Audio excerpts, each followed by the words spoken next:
Good morning, boys and girls. Today is Wednesday, March the 25th, day 12 of us virtually hugging. So let's start our day with our great big virtual hug. And I am very excited because I am reading one of my very favorite books today. Yay! And it is called Click, Clack, Moo. Cows that type. Now, have you ever seen any cows that type? Miss Underwood has never seen any cows that type. So I think this book might be fiction. What do you think? Let's think about it.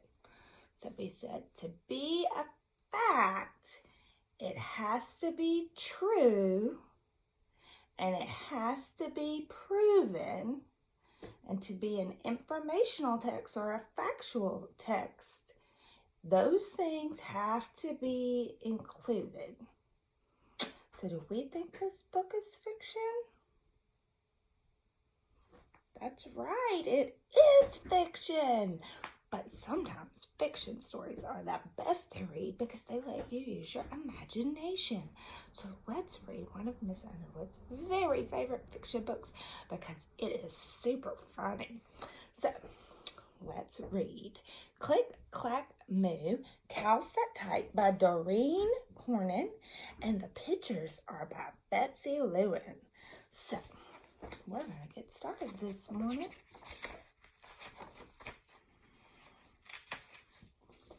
First, he couldn't believe his ears. Impossible. Click, clack, moo. Click, clack, moo. Clickety, clack, moo. And there's the farmer running toward the barn.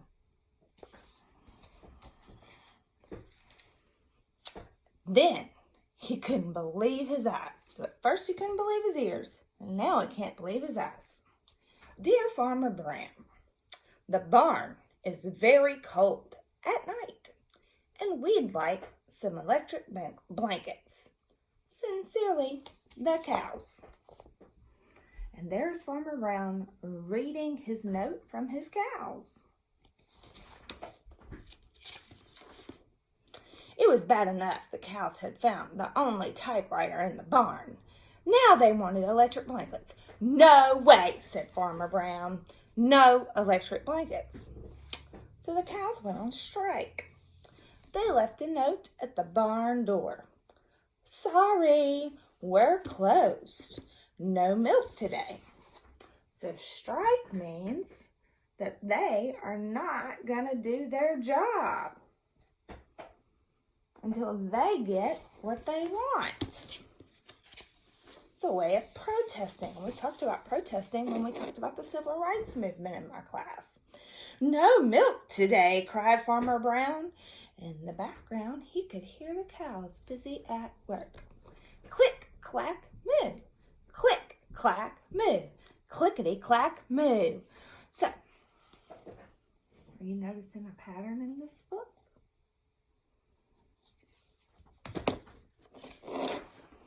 The next day, he got another note. Dear Farmer Brown, the hens are cold too. They'd like electric blankets. Sincerely, the cows. Uh-oh. And there are the hens. And there's the note. And there is Farmer Brown reading that note with the hens and the cows looking at him. The cows were growing impatient with the farmer. They left a new note at the barn door.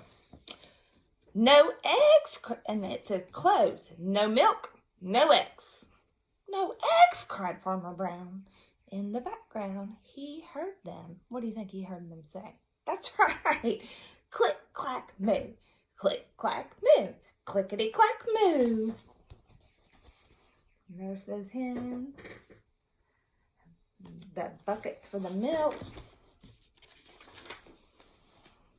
Cows that type, hens on strike, who ever heard of such things? How can I run a farm with no milk, no eggs? Farmer Brown was furious.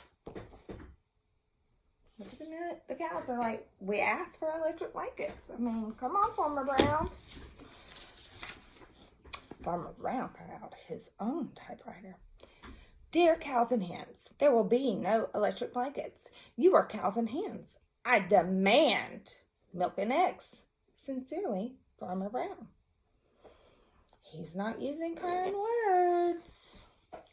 And so there's his note to the cows and hens. And that's Farmer Brown typing away at his typewriter. Duck was a neutral party, so he brought the ultimatum to the cows. And what ultimatum means is that's a demand. You do this or that. And there goes Duck down the road to the farmer, from the farmer's house to the barn. How do we think this is going to go? The cows held an emergency meeting. All the animals gathered around the barn to snoop, but none of them could understand moo. All night long, Farmer Brown waited for an answer. There's all those barn animals snooping.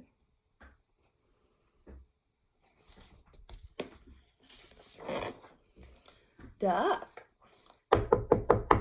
knocked on the door early the next morning, and he handed Farmer Brown a note.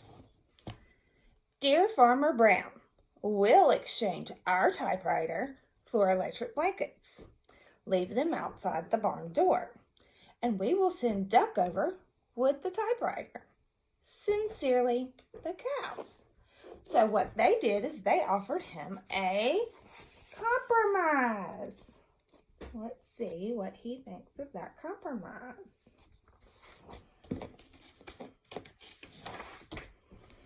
Farmer Brown decided this was a good deal.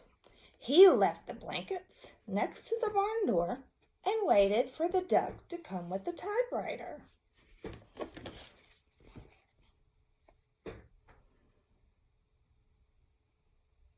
There's all the electric blankets on the cows and the hens. Do you think Duck's going to take that typewriter? The next morning, he got a note. Dear Farmer Brown, the pond is quite boring, and we'd like a diving board. Sincerely, the ducks. Click, clack, quack. Click, clack, quack. Clickety, clack, quack. Oh my goodness. The third-party duck has taken the typewriter. And look at this last page. That's the duck going off the diving board. So Farmer Brown kept getting notes from his farm animals using a typewriter.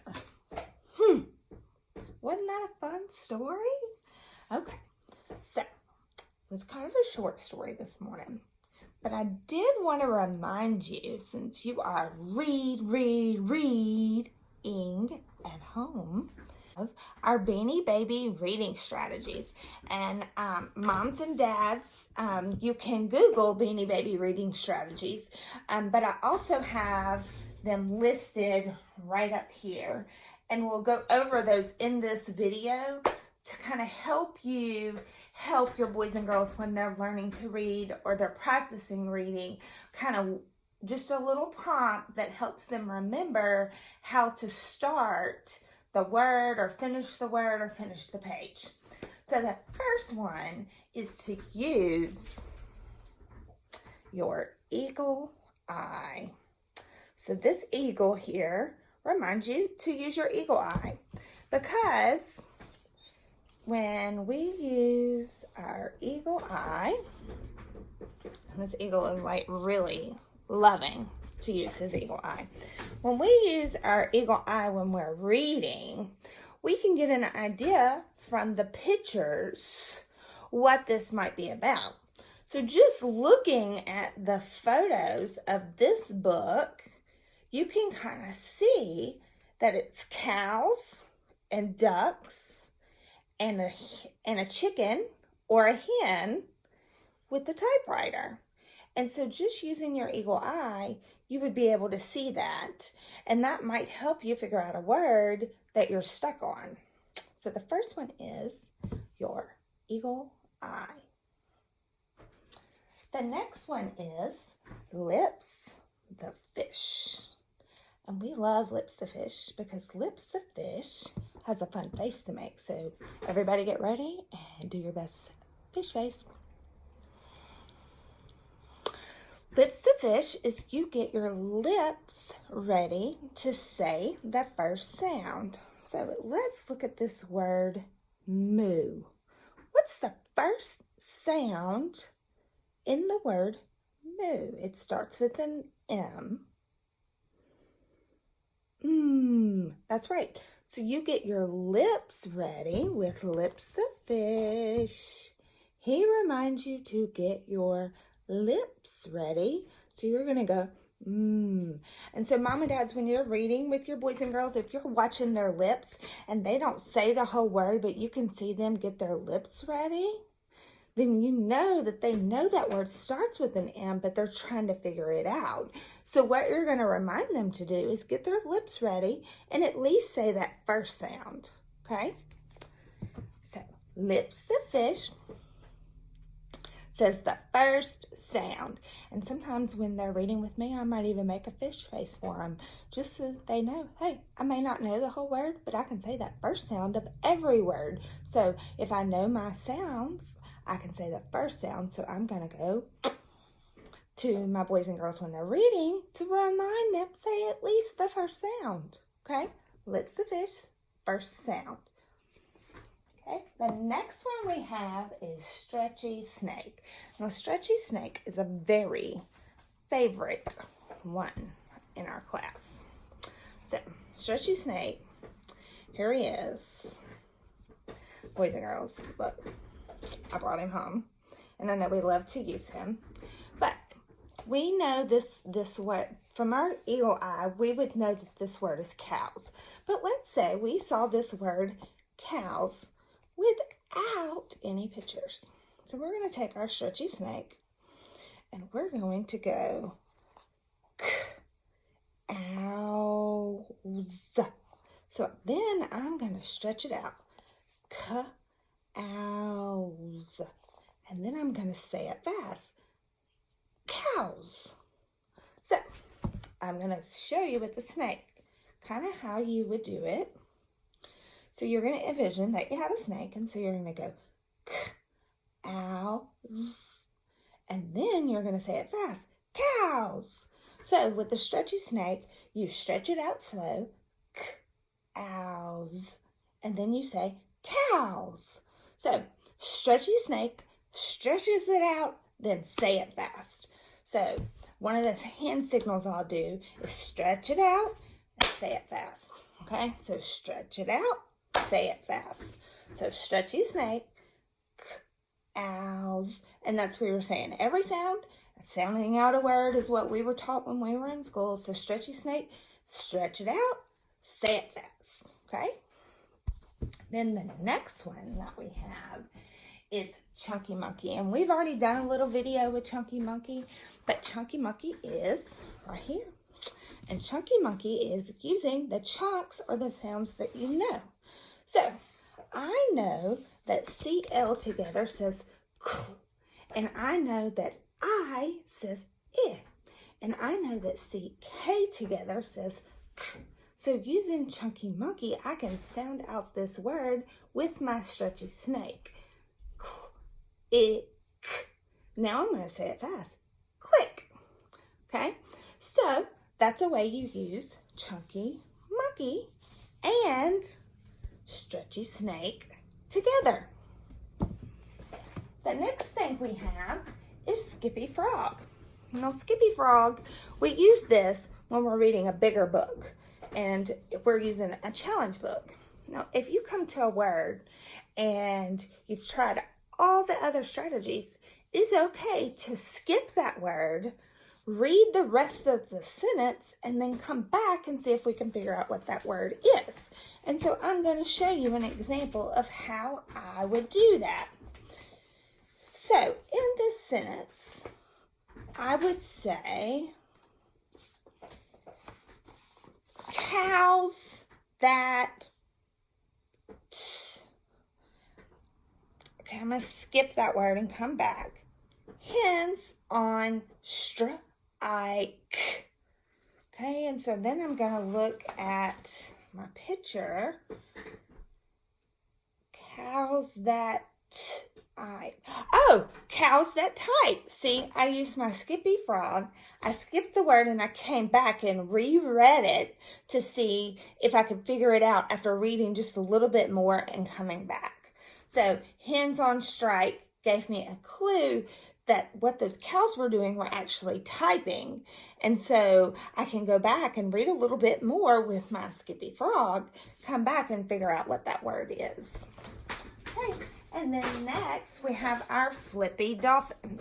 Now Flippy Dolphin works when you are looking at a word and you can't figure out what that word means.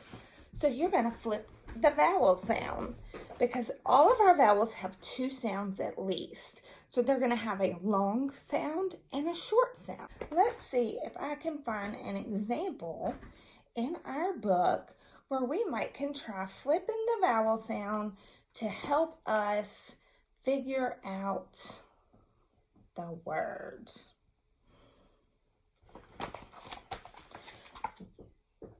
La, ick. Well, they'd lick electric. Does that make sense?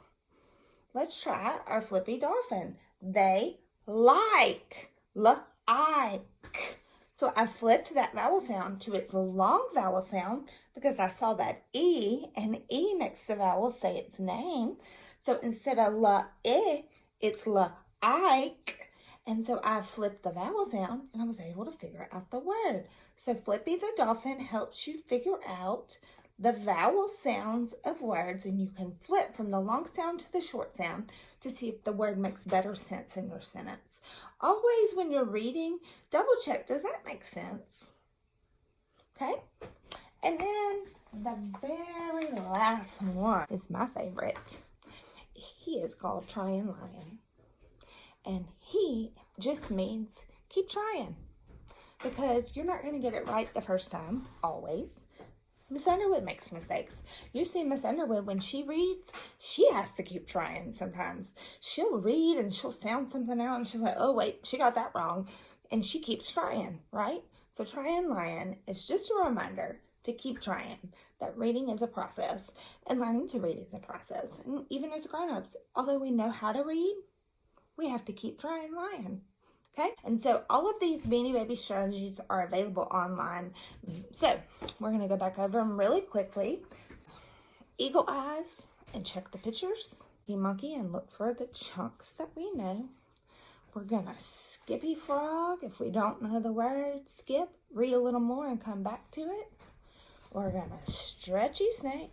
That means we're going to read it, stretch it out, and then go back and say it fast. We are going to flip our vowel sounds with Flippy the Dolphin here. And then we are going to make sure that we use our lips the fish and get our first sound of every word said. Lips the fish. I'm going to keep trying lion because we are trying lions always. So Miss Underwood loves each and every one of you from the tops of your head to the bottom of your feet. All right, boys and girls, Miss Underwood enjoyed reading with you today, and I cannot wait to look forward to reading with you this evening. We might just be able to read another book by Farmer Brown and find out what those ducks are up to with that typewriter, and maybe another little silly book right before we go to bed this evening. So I look forward to seeing you tonight, and I hope you stay safe. Remember to do I Ready. Remember to read, read, read, and love it. Remember to write me a great, glorious story and draw me a wonderful picture. Don't forget to do Zern. And have a little fun. Wash your hands, brush your teeth, mind your grown-ups. Say please and thank you. Love you. Bye.